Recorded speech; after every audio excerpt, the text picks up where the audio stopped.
could not care less about Texas, me and you. They created this give me country that don't value hard work. For a Texan to survive, all we need are some seeds and dirt. Texan rise, don't you hear your call? Got to save your country, for it's long gone. Texan rise, don't you hear your call? Got to save your country, for it's long gone.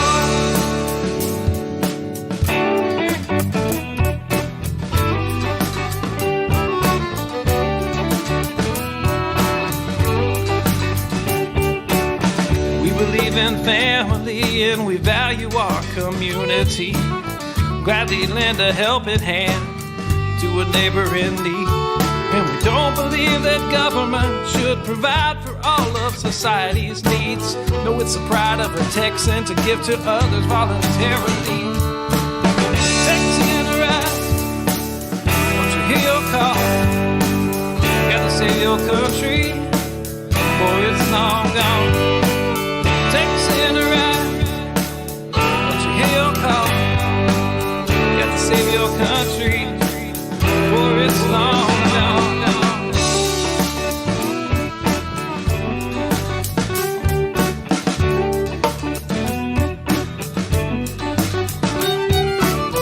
They like our tax dollars and they love our natural resources. They don't want to see us driving trucks, they'd rather see us riding horses. And now they want to ban our guns, you know, especially the ones that look scary. But may I remind you of the Gonzales Cannon and the Alamo heroes we buried. Texan rise, don't you hear your call? Got to save our country, for it's long gone. Texan rise, don't you hear your call? Got to save our country, for it's long gone.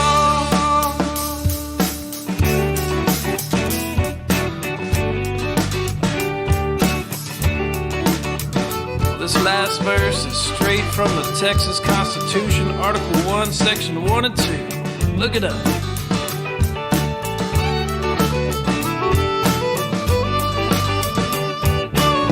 Texas is an independent state, yet presently we suffer. We no longer possess the right to locally self-govern. And now it's time as a people in which all political power is inherent. And in such manner we find expedient, we reform or abolish our government. I said, Texan rise, don't you hear your call? Got to save your country, for it's long gone. Texan rise, don't you hear your call?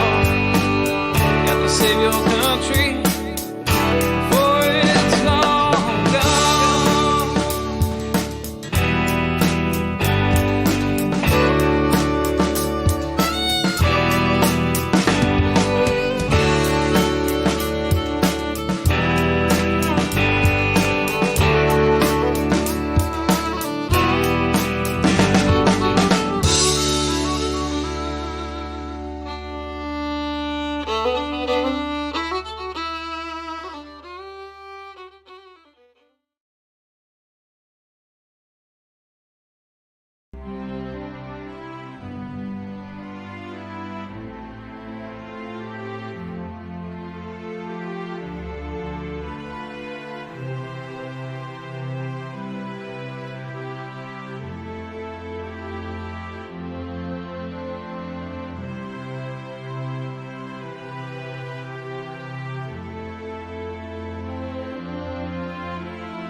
I was taking a drink of coffee.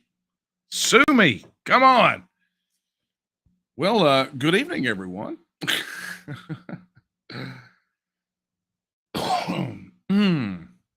Excuse me. I am this is going to be an interesting one tonight. I'm not going to lie.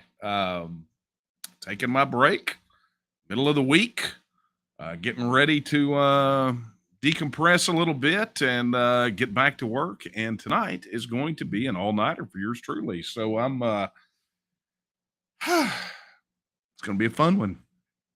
Anyway, hey, welcome to my late night coffee talk. I have my cup of coffee.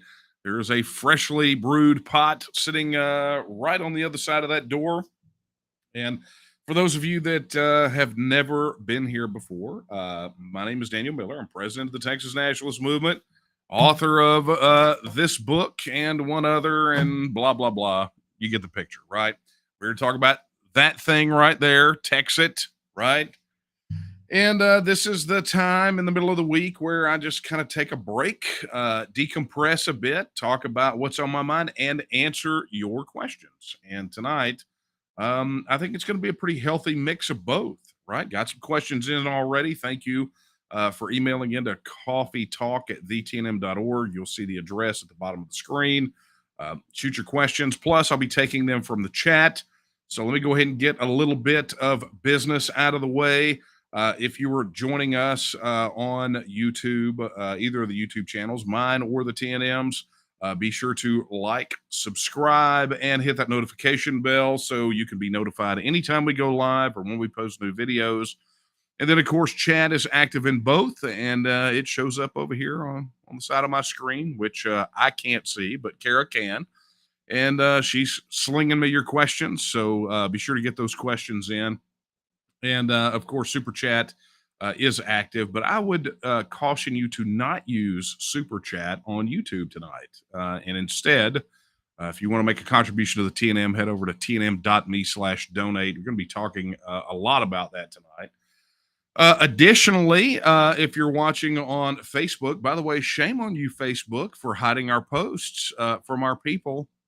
I got tons and tons of reports from people who said that they did not get the notification that this was going. They didn't see the post from any of the pages or the groups or anything else. So shame on you. I guess it's really fortuitous that we decided to launch our own social network just for TNMers. And of course, this lovely thing right here, the TNM Mobile App, right? Look at that. TNM Mobile App. And I'm sure there'll be some questions about that tonight as well. So look, I'm here. I'm not going to be running tech support, but I'll answer your questions about the app or the social media aspect of the TNM website. If you have questions on how to best use it, et cetera, et cetera. Of course, we're also on Twitter. We're also on TNM TV, both on the app and on the Roku. So we're live in a lot of places. Not live on Twitch anymore. Not even going to stream a bit over to Twitch. Their decisions have consequences. That's all I could say. So let's kind of wind this thing up, right? I see so many of you already jumping in the chat, and I'm looking forward to your questions tonight. I think this is going to be phenomenal. And yeah, look, folks, just keep checking in the chat, right? Drop the comments on Facebook if Zuckerberg and his minions allow you to see it. One day we'll get this tied in to where our chat aggregates over here too from our mobile app. It's got tons of cool features getting ready to hit. Hopefully by the end of this month, we'll be beta testing some of them. So pretty doggone excited. So look, let's get started. So first and foremost, I got to share this with you. This was brought to my attention by one of our local coordinators. I think it was John Benton, who is the head of our Houston Memorial local group. Apparently, Jerry Falwell, many of you old schoolers know who that is, the Reverend Jerry Falwell, founder of Liberty University. Well, his son has kind of taken over the reins and happened to be a guest speaking at Second Baptist Church. He took to the pulpit, got up and preached. talking about a lot of discouragement. Well, look, Second Baptist in Houston is not a tiny church, right? Second Baptist, they've got multiple campuses.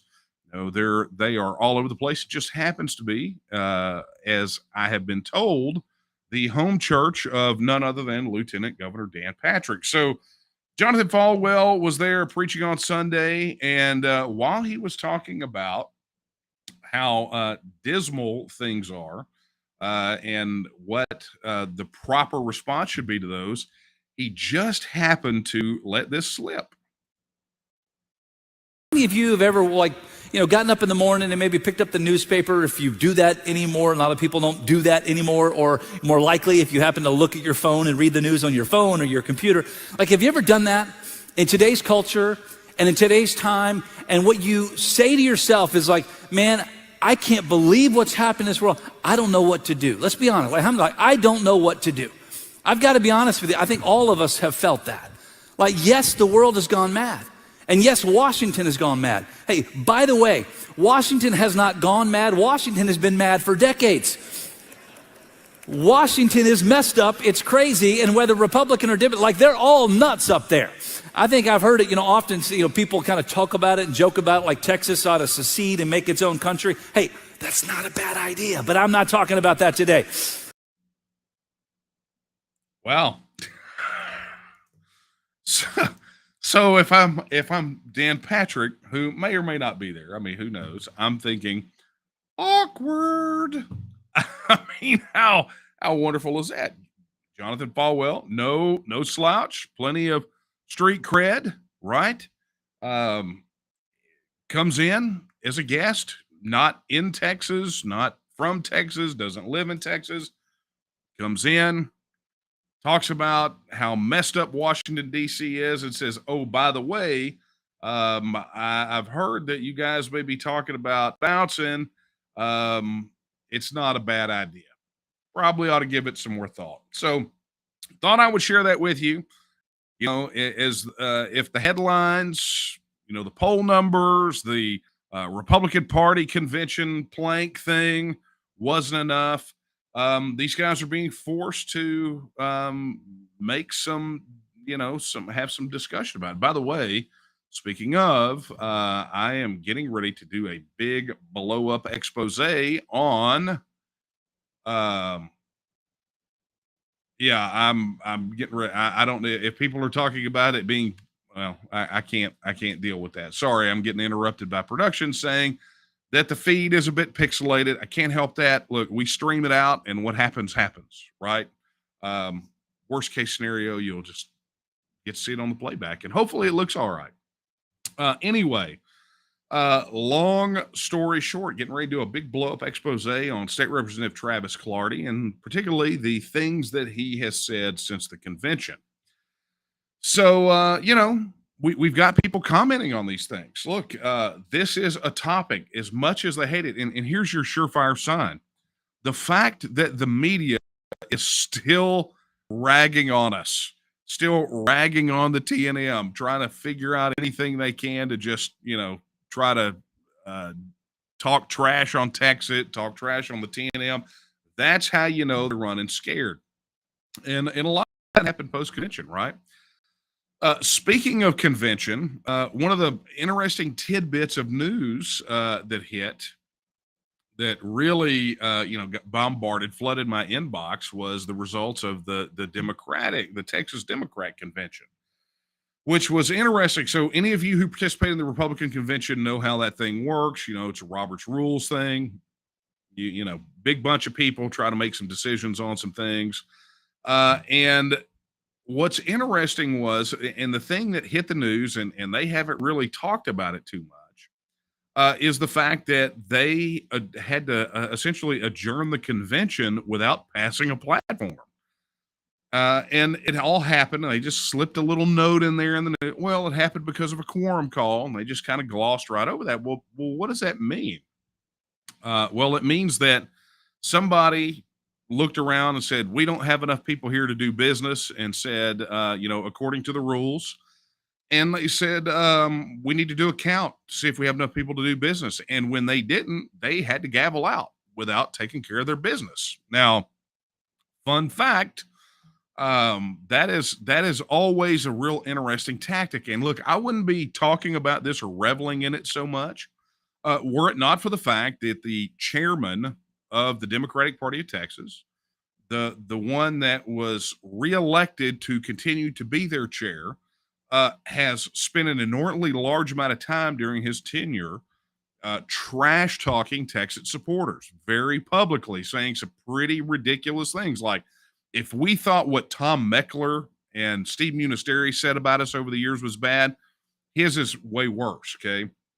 So, when it's bad news under his leadership, I'm a pretty happy guy. Well, the news that they had a quorum problem kind of piqued my interest. So I did a little digging and did a little researching, and what I happened to find was their tech team and data team are pretty well ridiculous. They're not really bright because they made their entire delegates list public, including the check-ins. So you go get this spreadsheet, and it shows you who all of their delegates are, and it shows you with a checkbox if they have checked in. So what did I do? I hoovered it up. I scooped it up and started running numbers. And interestingly enough, and I think you guys will appreciate this. When I ran the numbers, this is essentially what I saw. They had a total of 5,420 delegates and alternates, right? And only 1,616 check-ins. That means, what that means is that out of their entire delegate list, delegates and alternates, less than a third, less than 30% actually bothered to show up. Now, the interesting thing about that is, and I want you to think about this from a Texiteer's perspective, okay? The TNM in particular. As a nonpartisan organization, we are committed to making sure that we get TEXIT done, right? Getting it on the ballot and winning that vote. That's a key part of our mission, the political independence of Texas, and that's just sort of a way that you go. And remember, the Democrats were raging after the platform news, talking about how we have essentially taken over the Republican Party of Texas. But I got to tell you this: you look at these numbers, and maybe that's just their concern that we might turn our attention on them. Maybe we'll just go take them over. I mean, look, we had more delegates to the Republican Party of Texas convention than they had actual delegates at theirs show up, even bother to show up. I mean, you gotta wonder how it is that they continue to stay viable. I mean, at some point, and I think we all saw the pictures circulating around social media. I mean, that place was a ghost town. Their exhibitor hall, it looked like some post-apocalyptic scene from The Walking Dead. I mean, I expected Deputy Sheriff Rick Grimes to be scrounging for canned food in their exhibit hall. I mean, that's just how bad it was. And you saw all the seats, and it was super empty. I mean, it was just, but you put the hard numbers to it, and that's literally not from head counting photos. That's from their data that they made public. Absolutely wild. So, unfortunately, the guy who loves to trash talk Texiteers, TNM, he got elected chair over there, or maybe fortunately, right? Who knows? I mean, they keep this up. Maybe we'll just set our sights on them, just take them over. We'll just roll in there, take it over, change the name, drum them all out, let them all go join, appropriate party, the progressives, let them go join Communist Party USA, which is where them belong, right? So I thought that was kind of interesting, but that wasn't the only kind of news, politically speaking. And I think this is, got to be part of the conversation tonight. As you guys are aware, If you may be, maybe not, you should be, is TNM this week on Monday, I guess it was Monday, Tuesday, whatever. My days are all run together. Launched literally, it was Monday, the largest fundraising campaign in our history. And it's been a monster. It's been a monster to get off the ground, to plan, to do whatever. But it has been absolutely necessary. And the team has done some tremendous work getting it ready. And it has been an Achilles heel. Look, I talked about it in TEXIT, where the money aspect was going to absolutely torpedo us if we didn't get it right, and start getting our heads screwed on straight. So the TNM launched what's called the TNM Catalyst campaign, where we are essentially trying to fill the coffer so we can get and win the vote on Texas independence. And it's always interesting when we try to fundraise. We get pushback, right? Now, this one's been different. There's been almost no pushback. There's always some knucklehead out there who has something to say about money or whatever, and how we're living high on the hog, and I don't get paid. As a matter of fact, the reason I'll be up all night tonight is because I have a job that I have to work in addition to everything I do for the TNM, and I got to go earn to keep the lights on here at the house. So, it's always people saying stupid things, and it's one of the reasons that I wanted to take some time tonight and set a little perspective, right? I wanted to revisit something in the TEXIT book, and give you some perspective. Now, Friday, it was quite interesting because we launched this campaign on Monday, but Friday was campaign finance report filing day. And I know this because I had to handle the filings for the TNM's 2 PACs and the wrap-up reporting from my campaign for lieutenant governor, which, by the way, I still haven't shut down my campaign account. Just saying. Who knows what could come of that? But anyway, as many of us were trying to file our campaign finance reports on Friday, the Texas Ethics Commission's website just went absolutely bonkers. Slow, wouldn't work, and whatever. And of course, my first thought is, oh, look, somebody other than us having website issues, right? But what was interesting was this tweet that was put out in a statement initially by Beto O'Rourke, right? Now, this tweet was by Patrick Vitek, and you guys see his reporting all over Texas politics, but this is essentially what happened down their site. Beto O'Rourke was trying to upload his campaign finance reports, and it was 102,000 pages. 102,000 page campaign finance report. And basically what happened was the Texas Ethics Commission, the TEC's website, choked on a campaign finance report that was 102,000 pages. Now, why was it 102,000 pages? Because if you read what Beto's statement said, it said that there were itemized contributions that totaled more than $500,000. Now, that's not $500,000. That's 500,000 contributions. So if I gave $5 one time, $5 another time, that's 2 contributions, right? So 500,000 contributions. And when I saw this, I got to thinking this would be a good opportunity to have this conversation, to put into context exactly why the Catalyst campaign is important. Now, any of you who participated in the launch, there was a webinar that you were invited to register for. Our executive director, Nate Smith, went through a PowerPoint presentation to explain a lot of the numbers, right? To explain what the ground is going to look like moving forward. And kind of those milestones where we need to be in September, where we need to be in October, where we need to be in November, the second week of November, the 1st of January, the end of, he painted the picture for everyone to help you understand the sheer numbers that we're going to have to contend with, the number of Texas voters that we're going to have to go out and reach. And, and he put that 66% polling number in context. In that, and I think I talked about this last week or talked with him. I can't even remember who I said it to at this point. But anyway, what I talked about was it's not enough to have the support and it sit at home.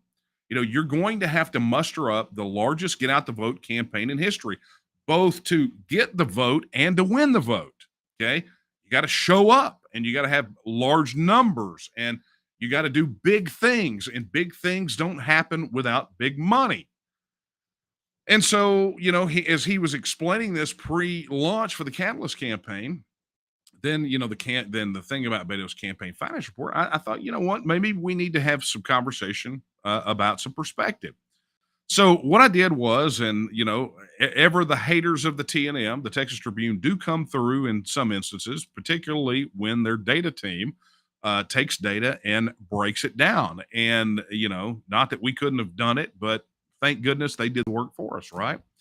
So this is what I think is quite interesting for everyone, and pay close attention to this.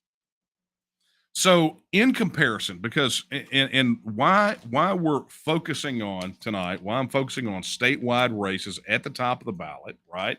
Which would be the governor's race. I mean, I could go down ballot and look at, railroad commissioner or something like that, but top of the ballot, because it gives us an indication, because Texas will be a statewide effort, right? From El Paso to Orange and from Dalhart to Del Rio. I mean, it's going to be one end to the other. It's a statewide campaign, and so you have to begin to think about TEXIT in that regard. Like I said, I talked about it in the book. You've got to think in those terms. This is not, let me just take this slide off. This is not a school board race, right? This is for all the marbles. We're trying to get independence for Texas, the 9th largest economy in the world, population of 30 million people, 16 million registered voters. This is big, right? You don't free a country on a budget of a softball booster club for a town of 10,000. Just not how it works, right? So here you go. This is all the takeaways from Abbott's campaign finance report, right?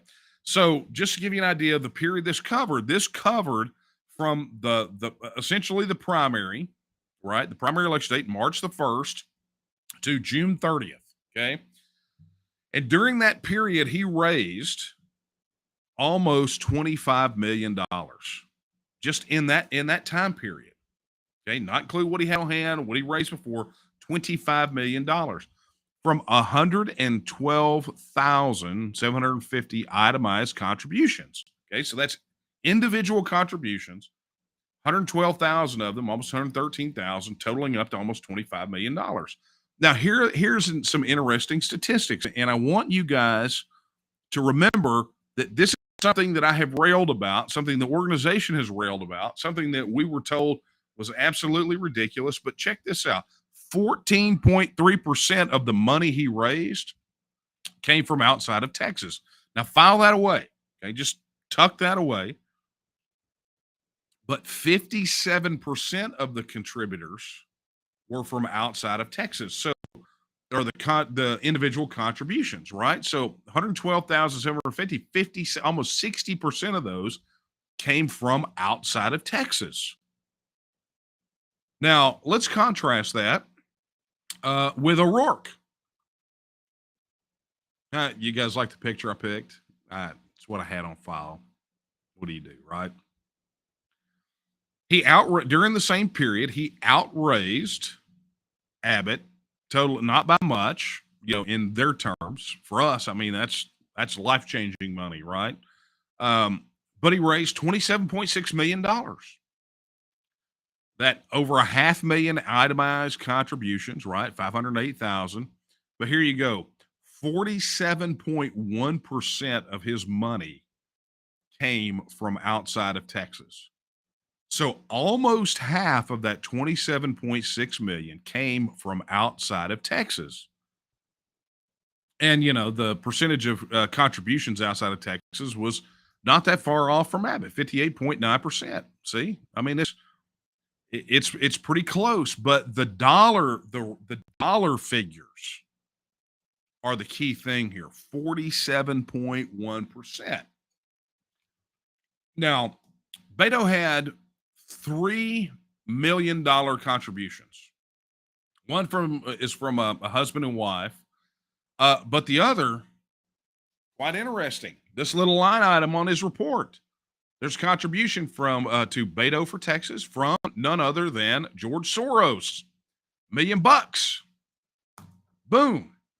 So if you think that the folks outside of Texas, that the opposition is going to just kind of sit idly by and not participate in this fight, you got another thing coming.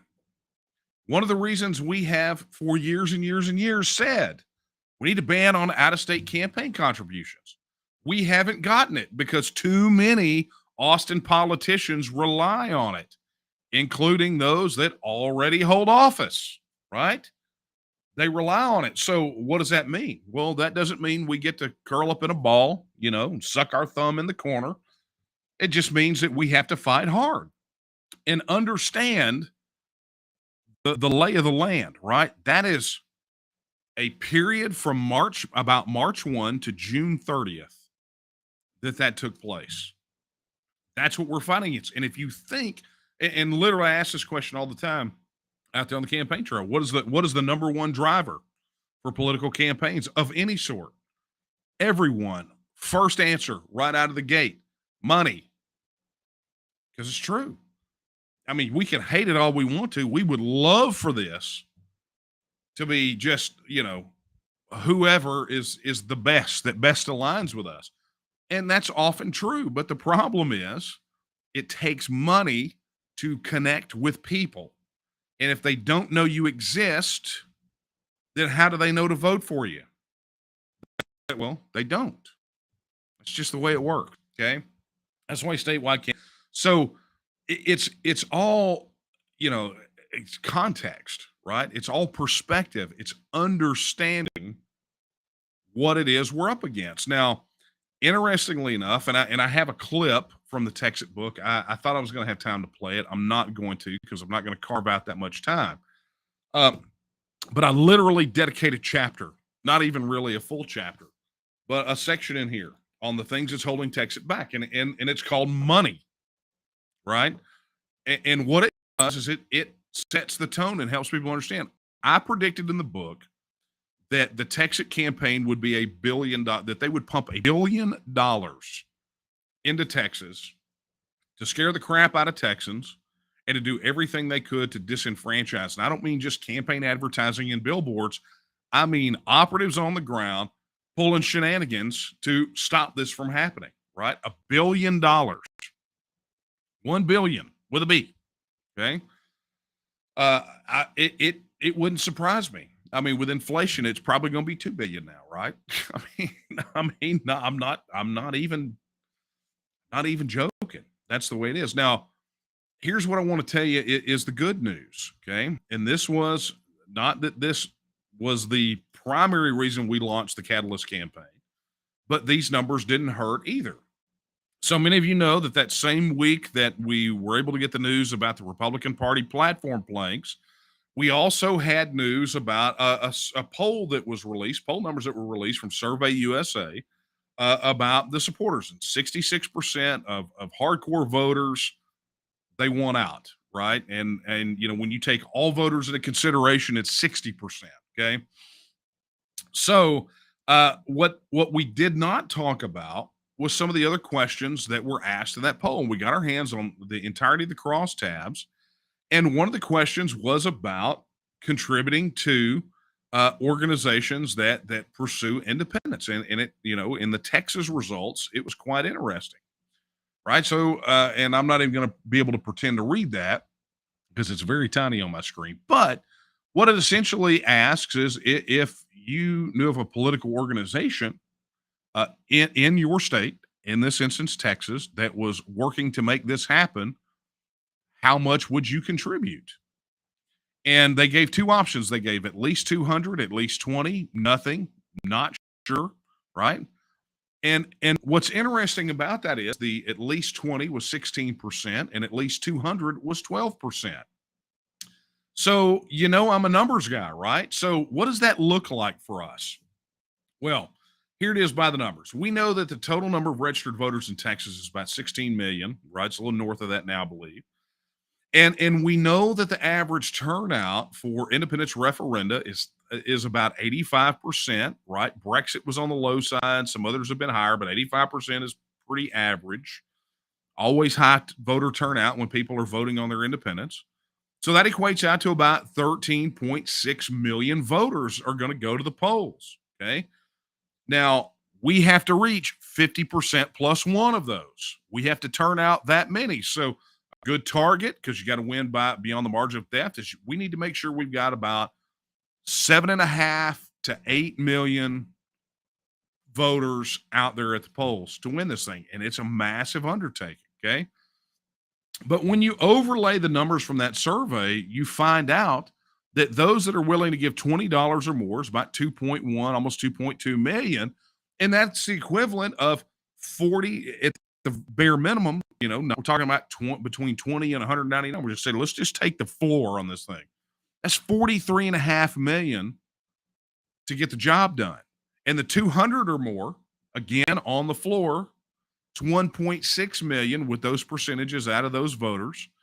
And that equivalent is 326.4 million. So, when people talk about how it's not out there, people are not out there, these are people, the percentages of people that are responding to a poll, to a survey, directly asking if they would participate at some level financially in helping make Texas free and independent. And they answered. So they're out there. And of course, that helped us tremendously with making the decisions we need to make with the Catalyst campaign. And I think it didn't affect the mechanics of it at all. But what it did do was it gave us a lot more confidence to go out there and remind people, look, whether you give $1, whether you give $5 or $500 or $5,000, understand that something is better than nothing, because George Soros is writing $1 million checks all day, every day. And money from outside of Texas is pouring into these statewide campaigns in massive amounts every single solitary day.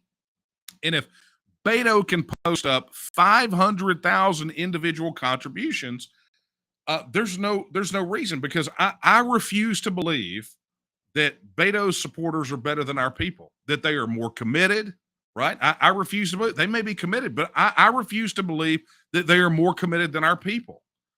And I got to tell you, if somebody out there is not willing to participate, whether it's by time or by $1 or $2 or putting some daggum change in the jar, I mean, God only knows how much money I have put into this crap when I didn't. I mean, I told you guys before, there were times when this organization was so flat busted, and Kara and I had to come up out of our own pockets just to make things continue to work. So you would have things like a website and forms and, all the stuff that you need.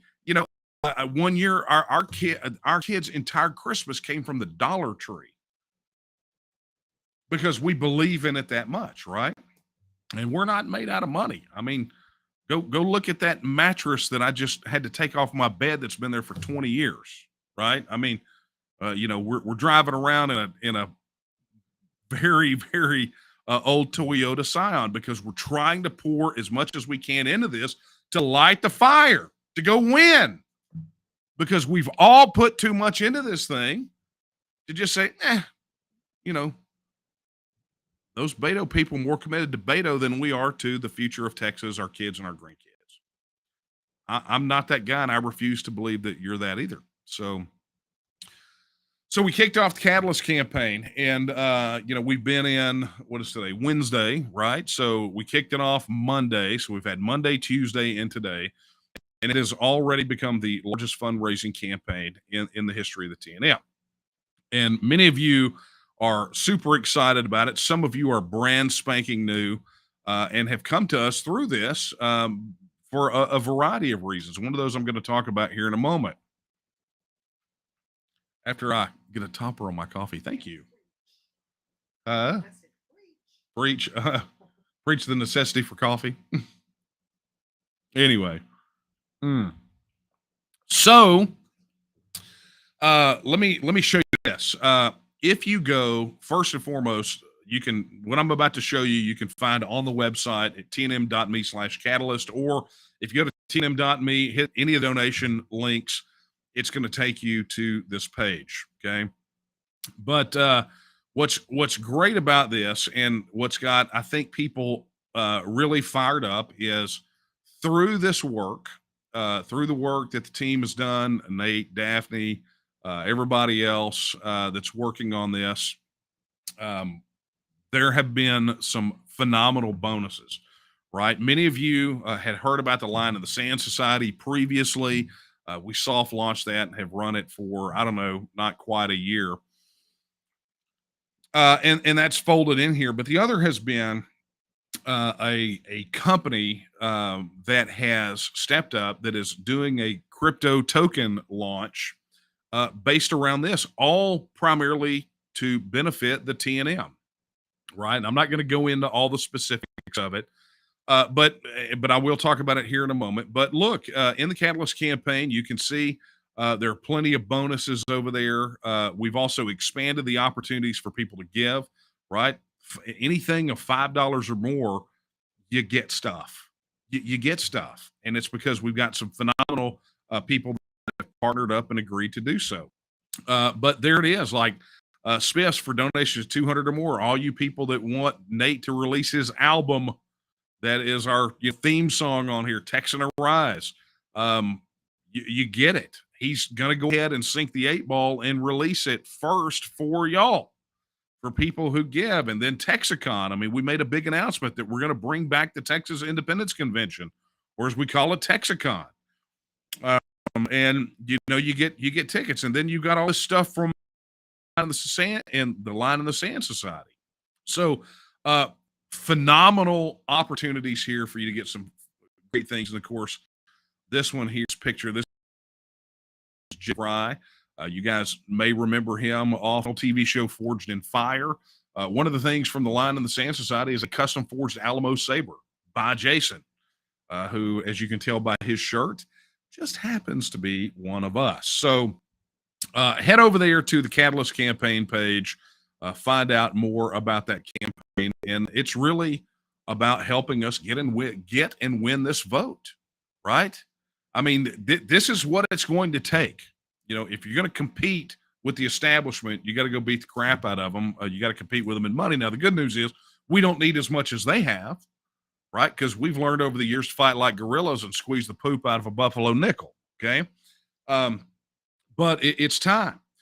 And, one of the components of this that I mentioned was the company that partnered up with the launch of the crypto token and there's more details on that page. But look, here's an introduction. This is how committed they are to helping us get across the finish line.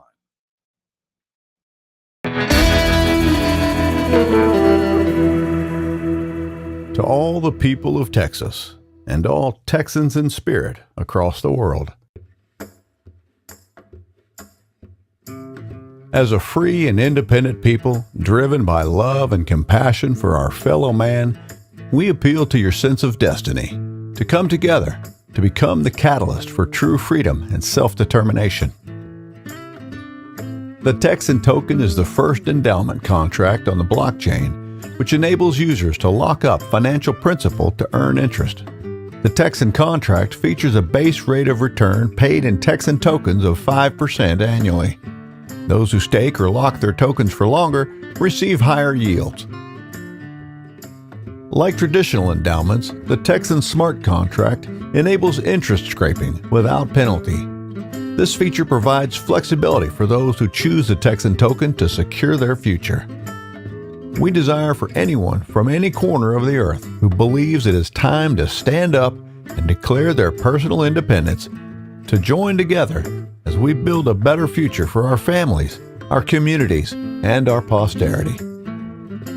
The time is now. The Texan token is not just for those who live in the great state of Texas, because Texas is not just a state, it's a state of mind.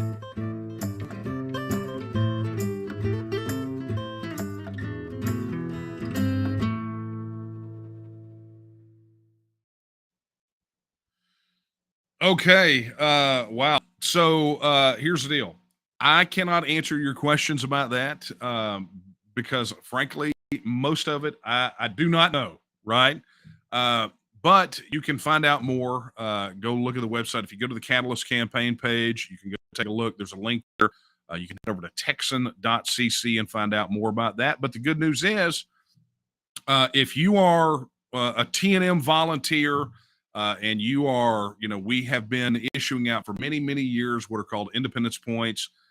You are going to get credit from them for essentially prior service, right? I mean, they're going to reward you guys for contributing to the campaign, but also the TNM is going to step up and do that for prior service as well. So we're super excited. Very thankful to Matt and the team over there for stepping up. Thankful to Chris Conrad at Republic Boot Company for partnering with us on the Line in the Sand Society. And I'm thankful to every one of you that have taken an opportunity to go ahead and you see the need and you're working to fill it. So look, folks, let's blow this thing out of the water. Let's just take these guys to the paint and you will have absolutely. We get this thing across the finish line. We're going to be in the position where you very well could be voting on TEXIT in November of 2023. I mean, this is what we're after. So how bad do you want it? And don't feel bashful about asking people how bad they want it. Many people confess with their mouths, but it's a lot of gum flapping and not a lot of action. So it's time to put up or shut up, right? Whether it's a contribution or volunteering, becoming a local coordinator, whatever it is, step up. Our intention is to spin up 1,000 local groups, right? We've already got, we're well on the way, but our target's 1,000. 1,000. So if you're in a local group, if you're in a local area and you don't have a local group, be the leader, right? You set big goals. Some people would say that, in Texas independence is too big of a goal, but that's what you do is you set big goals, because how do you ever expect to achieve things, great things, if you don't set your goals high? Because look, let's just see where setting our expectations and our goals really low has gotten us, right? It's gotten us $30+ trillion in federal debt, continuing to shuffle deck chairs on the Titanic, kissing politicians' butt so much we need a whole pack of Mentos. I mean, that's the kind of thing that happens. You see some of these people and it's like, well, Texas a bridge too far, but you see them kissing on the backside of some of these politicians and you want to go get them a subscription to the Altoid service. I mean, it's just so ridiculous, right? But this is what it takes to win. And dadgummit, I want to win. And I would hope you would want to win too, right? I'm ready to put this baby to bed. Let's go win. Let's make it happen. All right. So, questions. I got time. I will take them. Let's roll this thing. Okay, here we go. First question. This is from Keith. Keith says, "Good evening, Daniel. What is the breakdown on TNM Texas support among Democrats, Republicans, and Libertarians?" That was included in those crosstabs, I think. But I'll pull them and see if we can get an update. It fluctuates based on the survey panel.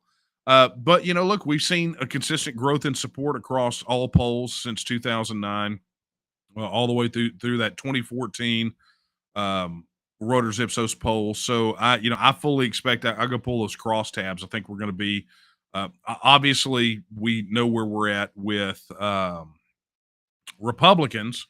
I will tell you that I think our and this is just a guess because I'm not looking at the crosstabs, but I would expect our support among Democrats to stabilize at around a third. And part of that is primarily because many of those people that are voting Democrat that get included in panels voting Democrat are really independents. So the number that I always look for when these polls come out really is the independent voters. They are the ultimate wild card. During that 2014 poll, that number reaching right at a majority, right about half and half, uh, was major for us, right? The other number that is always going to be the X factor for us in polling is really the disenfranchised, the non-voters. Okay, and while that was included in this particular survey panel for Survey USA, the non-voters, the disenfranchised, don't ever get captured by those survey panels, and they are going to be the sneak heat. That's why we say, look, we want to target Texas voters, but we can't solely target Texas voters because I'm going to tell you, a lot of people, especially in these large urban areas, don't vote because they don't think their vote matters, but they will think their vote matters in this. And so us reaching out to them is a massive undertaking, something we absolutely need to do. Thank you for your question, Keith. Let's go here. Man, you guys got lots of questions tonight. Hey, rock and roll. Jonathan just donated a Benjamin. Thank you very much, sir. I am sure Mr. Franklin appreciates your support of liberty and independence. Okay. Sana says, to quote the signers of the Declaration of Independence, we need to pledge to each other our lives, our wealth, our sacred honor. Look, that's what it's, we have to be a team. You think about those signers. I get a chuckle. I'm not going to lie. I get a chuckle when we get these, people say, they want to volunteer and they say, well, I can give it about, an hour a week or whatever. And it's like, hey, we appreciate anything we can get. Right. But can you imagine for a moment? I mean, you think about all the things that are raining down upon us, right? The border crisis, the inflation crisis, the monetary policy, taxes, debt. I mean, you think about all these things that I think we all agree create an existential crisis for Texas and for us and our families. And, I think we all agree to that. But it's like, okay, but what I'll do is I will give it an hour a week to defeat this existential crisis. Well, stop looking at it that way, right? That it's these little bites here and there, because it's not, they're big bites. People are really suffering. And look at it if it was an invasion. I mean, what if Chinese tanks were rolling down your street right now? What would you do? Well, I tell you what, I got about an hour a week I can give, but don't ask me to make a phone call. I mean, is that what you would do? No, because it's an existential crisis. It's a direct threat that's immediate and urgent. Well, guess what? This is one of those crises. It's a threat, an immediate threat that is direct and urgent, right? So you got to have that viewpoint. And look, I mean, being part of the TNM, you're a cut above. I'm just going to tell, I tell people this all the time. People are like, hey, Daniel Miller, we're so glad you're doing this. It's like, I'm not doing it. You're doing it. 50 years from now, 50 years after TEXIT Day +1, they're going to be pigeons crapping on statues of you guys for doing what you're doing. I don't care if I wind up being a footnote or completely forgotten, as long as I get the daggum job done.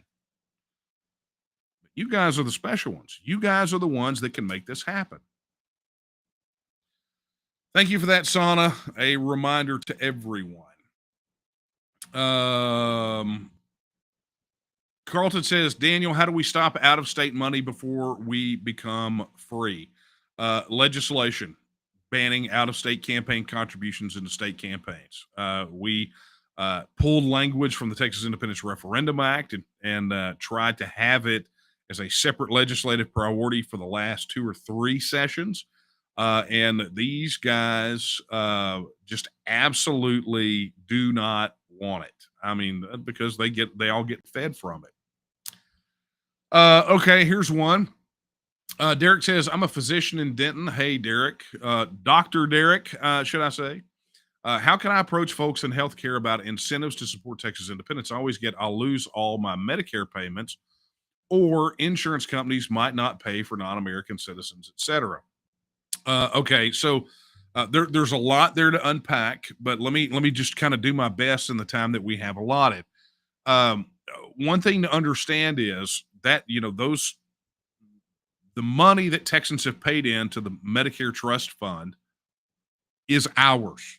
So it's part of the negotiation, right? As Texas workers have put into the Medicare Trust Fund, we're going to have it. So in a period of transition, so from the time we vote to the time we are fully out, there will have to be a system implemented so that we can capture those Medicare dollars back into it and transition into a system that makes more sense, particularly given the population of Texas and how we get to eliminate federal waste, fraud, and abuse, right? So there's always this idea that that people have that somehow TEXIT means that all of these things disappear overnight. And that's not the case, right? We've seen it at least 54 times ish over the last 100 years, where these independence things happen via referendum, and then they go through this transitional period.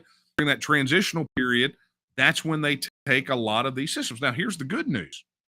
The good news is, and I talk about it in the book, we talk about it on the website, is that because most of these programs are, the money goes from us into the federal system then sends back a portion of it with instructions on how to use it, and then we have to, as a state, match funds to combine and then pay out, right? So the good news is we already have the administrative framework here to take those things over. Now, I would say this, to the insurance company part. Well, let me pause the insurance companies. Let me finish this other thing. Okay. The one thing to think about is that all in, we are overpaying anywhere from 103 to 160 billion dollars annually. That's all in. Okay. Take federal pension benefits off the table because that's covered under existing federal policy. And if the federal government decides to default on that, we would still have a surplus to take care of it. But that all in also includes these Medicare payments. And the fact of the matter is that if we were to implement a system and the federal government were to tell us to go kick rocks, we would still be able to basically cover all the chips on the table. Okay. As for the insurance companies, look, almost every one of these insurance companies is multinational, right? In places where they can go do business, or, according to whatever the rules are. I doubt very seriously they're going to want to eliminate a market where Texans, the ninth largest economy in the world. Businesses, and Brexit was the truth. All these businesses said they were going to move out of the UK, move to the EU, and they never did. In fact, they expanded operations in London and actually drew in more companies from Europe because of the business-friendly practices. So I don't foresee that happening, and I don't think the insurance companies would want to cut their nose off to spite their face. So thanks for the question, Doc. That's a good one. I wish I could do a whole hour on that one. That would be great. Oh, man, I love this. Okay. Let's see here. Katie says, will we be getting more information on Texicon on the app soon? We will be getting more information on Texicon as it is released. I mean, we're 3 days into the fundraising campaign right now. We are working our game plan, but I would say expect Texicon to be early, probably second quarter of next year, but before the legislative session's over, I think. Don't quote me on that, but I think I have seen it penciled somewhere around that time. So just be ready. As we're not going to keep it a secret, I promise. Okay. Man. Let's see. Tanya says, where's something we can get involved, nor not just a recorded video? All right. Okay. I will see your question and I will raise you a slide. Boom. Let me kill the caption there so we can all see it. Sorry. Apologies. Boom. Head over to, it's literally on the crawler. Head over to tnm.me/join. Go pledge your support on the TNM website at tnm.me/vote. You can volunteer at tnm.me/volunteer. You can get involved across any of those things. And trust and believe, we have a place for everyone. So all you got to do is just go to the website, check it out, tnm.me. Everything is very clearly labeled. So you'll be able to find out where you can get in. But thank you for the question.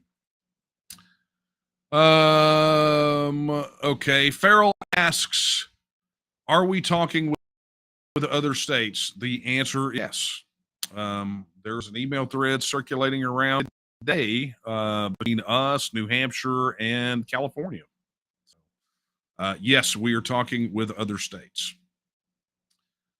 Okay, this is a good question. David wants to know, some friends of mine are wondering when TEXIT happens, what recourse will enlisted Texans in the U.S. military have for leaving and enlisting in the Texas military? That is a negotiated question. Service personnel are under contract. And so the question becomes whether or not the U.S. federal government will want to deplete its forces and basically turn everybody loose and say, look, we'll just go and cancel your contract, send you back to the house, at which time you could enlist in the Texas military department. I don't foresee that it's going to be anything radical like that, but there will be a transition period. And the fact of the matter is they may very well want to, begin to release people early from their contracts. So it's a negotiated issue. It's that fourth stage that I talk about, the negotiated issues. That is one of them, the disposition of Texans in the military. But we have heard from active duty service personnel regularly that are just excited about the prospect of being able to enlist in a Texas military, a real Texas military. They're very excited about it. So, David, thank you very much for that question. Oh, yes. I love this. Okay. Tanya asks another question. She says, trying to figure out if this is just a fundraiser to succeed or a place to put Texas first. And if not, our only choice to make sure Texas comes first for Texans. Look, here is Tanya. Thank you for that question. Just a reminder, in case anyone had any question, this is the mission of our organization. Our mission is to secure and protect the political, cultural, and economic independence of the nation of Texas, and to restore and protect a constitutional republic and the inherent rights of the people of Texas. That is our mission. And you can go find out more about our mission, our principles, and everything else at tnm.me/about. All right. Hey guys, thank you for the super chats, Alec and Eric. I appreciate that. The organization definitely appreciates it. Let's go win, right? Okay, this is from Chris. Hello, fellow Texans. I'm a truck driver, and I've been down at Laredo and over in El Paso this month. It is dangerous. We have seen 2 high-speed chases and saw both. I think that's supposed to be end in wrecks with others. Look, the border area it's a problem. Look, we keep talking about it. We keep trying to bring awareness to it, but you cannot imagine there are still people out there who don't believe that it's a problem. They literally are in denial about the problem. So we've got an initiative that we've been getting ready to launch to bring a new face to this. And just stay tuned. We'll be announcing it over. But let me just say this: if you participated in our virtual committee hearing related to House Bill 1359, right, the TEXIT bill last session, and you understand how we did that, where we took individual testimony, people submitted their videos. We're going to do the very same thing related to the border, and we are going to take stories from people that are directly on the border that are having to experience this every single solitary day. So not that we got to go, and we got to ramp up the pressure on King Greg to make it happen. All right. here's a key email. Let's bring this bad boy up. Here it is. This is from Ralph. Ralph says, Lieutenant Governor Dan Patrick is proposing that some of the projected increase in tax revenue be used toward teacher pay increases and another 13th pension check to retired teachers. This could be viewed as money laundering, as this taxpayer money will go to the anti-parent unions and then the Democrats and the EGOP. Not sure what that is. We taxpayers are helping to fund the opposition to TEXIT. How does the TNM obtain taxpayer funding? We don't. If you're a taxpayer and you donate, that's how we get taxpayer funded. The bottom line is that we all know that any attempt at property tax reform is not what we need, because we know that the property tax is immoral and the property tax needs to be eliminated.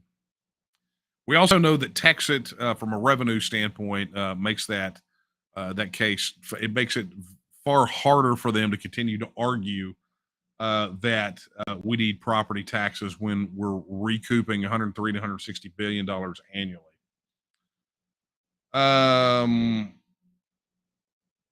Okay, Mac Duncan says this. He says, "What if the TNM showed up at every Beto stop? Go get them, Tiger.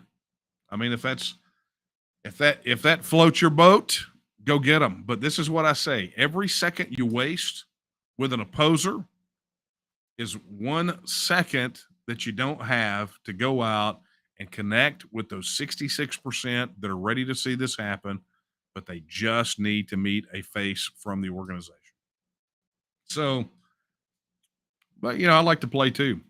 Oh, here's a fun one. Okay, this is great. I don't know who this is. This is a troll. I love these. Yay, go TEXIT. I don't want to share a country with you birther fascists. Oh my God, that is so 2008. I mean, Jesus Marimba. Talk about stuck in the past. I don't want me tax dollars going to you. Now you're talking like a pirate. Arg, I don't want me tax dollars going to you. Leave and don't let the door hit you where the Lord split you. Well, whoever you are, I would suspect that the good Lord probably split you right down your cerebellum. You may want to call the emergency room, because based off of what I'm reading there, it kind of looks like you're having a stroke. And I would hate to be the cause of you having a stroke. Although if you were an elected official, I love to make those guys stroke, have diarrhea, whatever. I love driving those guys nuts. Okay, look, I'm gone over time tonight. But look, just a quick reminder. We got a lot of meetings and events coming up. Be sure to head over to tnm.me/events to check it out. I am going back on the road. Fun time. But there's a meetup near you. If there is not a meetup near you, go get them, Tiger. And by the way, tomorrow night, and it's not on this calendar, but tomorrow night, I will be a guest on HTX Renegade Radio. And I'm going to be on there for 2 solid hours. Many of you guys who saw Don Huffines when he was running for governor, his main security guy, Katie Sims, he and I are going to be on there full 2 hours doing a roundtable with those fine fellows over at HTX Renegade Radio.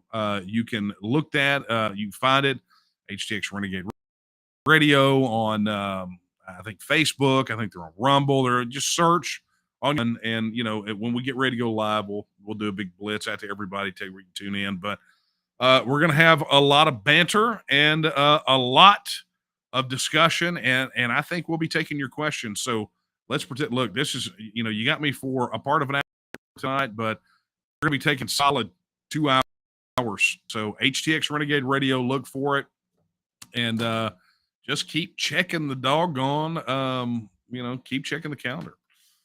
All right. As I said, I am over time, so let's wrap this thing up. As I stated earlier, just a reminder, if you are not a member of the Texas Nationalist Movement, head over to tnm.me/join. That is tnm.me/join. And by the way, if you do not have a local group in your area, head over to tnm.me/local and volunteer to organize a local group. But you ask, Daniel, how do I know if there's a local group near me? Well, kaboom, there it is, tnm.me/local groups, or you can get all up in our social media and find groups segmented out by actual local groups and those that are currently organizing, right? So get over there, get the app downloaded, join the community. I mean, it's, we need you. You got to be a part of this. It is turning out to be one of the single greatest organizing tools that we're going to have in our arsenal. Oh yeah, and by the way, just a reminder, you media guys, the ones that you keep writing about us but can't seem to include us, even a question or a different perspective, there it is. You know how to get a hold of us. It's not hard. And of course, as I said earlier, we have launched the Catalyst campaign. If you are ready to be a part of that and learn more about it, head over to tnm.me/catalyst. That is tnm.me/catalyst. All right. That is going to be it for me. I've got to chug more of the brew, which makes things happen. And I've got to get back to work. And I will probably be up at sunrise when most of you are getting out of bed. So still up, not like with a break in between. So anyway, look, if anything I said tonight has motivated you, then go do something, because let's go win, right? If we are indeed in this this existential threat, this existential crisis, then let's do what it takes to solve the problem. And for that, I will leave you with the words that I leave, that I end with: live stream speeches, everything else, every single time, because I believe it is more relevant and poignant now than ever. And they're not my words, they're the words of Sam Houston, when he said that Texas will again lift its head and stand among the nations. I believe that time is now, and the question is, will you stand with her? Good night, everyone. Let's go win.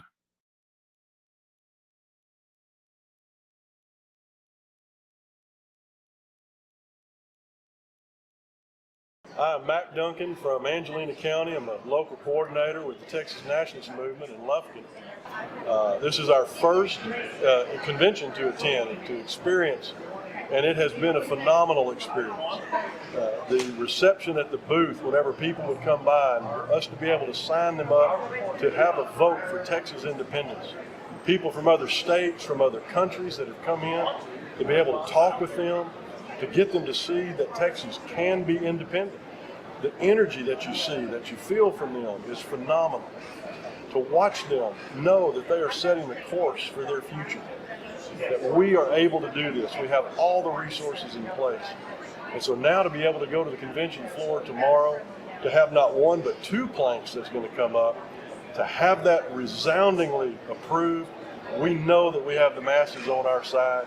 Supporters have grown exponentially since we've been here, and we are looking forward to that, to set the course for Texas freedom. Welcome back to another edition of This Month at the TNM. We just got back from a really exciting time at the Republican Party of Texas convention in Houston. Your organization was on deck from the start of the convention, beginning with the formation of the temporary committees all the way through the vote on the platform by the delegates at the general session on Saturday. This convention was just full of victories for the TNM, and I want to express my appreciation for all those who volunteered their time to make it such a success. We'd like to take you through what happened in Houston and what your organization's role was in it. First, let's take a look at what the convention is actually all about. What is the Republican State Convention? Basically, it's the place where the party defines its shared beliefs and determines how to promote these beliefs. This is done by creating a platform and by setting rules and electing people to run the party between conventions. A party platform is a set of principles, goals, and strategies designed to address pressing political issues. The platform is broken down into planks or declarations that speak to each specific issue. These planks come from the resolutions that are submitted by you, the citizens. You may remember after the recent primary election we had last May, There were precinct conventions followed by county conventions. Many of you submitted our resolution and got them passed through both your precinct and county conventions. So many, as a matter of fact, that somewhere between 22 and 30 different county conventions passed it through to the state convention. My name is Joshua Stambaugh. I'm a delegate from Senate District 22. I'm the local coordinator for the Waco group of the TNM. I'm also the youngest local coordinator for the Texas Nationalist Movement at 19 years old. And I can tell you here at convention, everyone I've talked to, and I've talked to at least 100 people, only one person didn't support our movement. 70% of Texas Republicans support not just a vote on Texas independence, but on Texas independence itself. You can see that here today at convention. And I can say, even though the vote hasn't taken place yet, I know that it passed, because that's what I've seen so far. Thank you. Here are the two resolutions you guys sent up from your county conventions. In the Constitutional Issues Committee, Plank 33, State Sovereignty. Pursuant to Article 1, Section 1 of the Texas Constitution, the federal government has impaired our right of local self-government. Therefore, federally mandated legislation that infringes upon the 10th Amendment rights of Texas should be ignored, opposed, refused, and nullified. Texas retains the right to secede from the United States, and the Texas legislature should be called upon to pass a referendum consistent thereto. And in the State Affairs Committee, Plank 224, Texas Independence, we urge the Texas legislature to pass a bill in its next session requiring a referendum in the 2023 general election for the people of Texas to determine whether or not the state of Texas should reassert its status as an independent nation.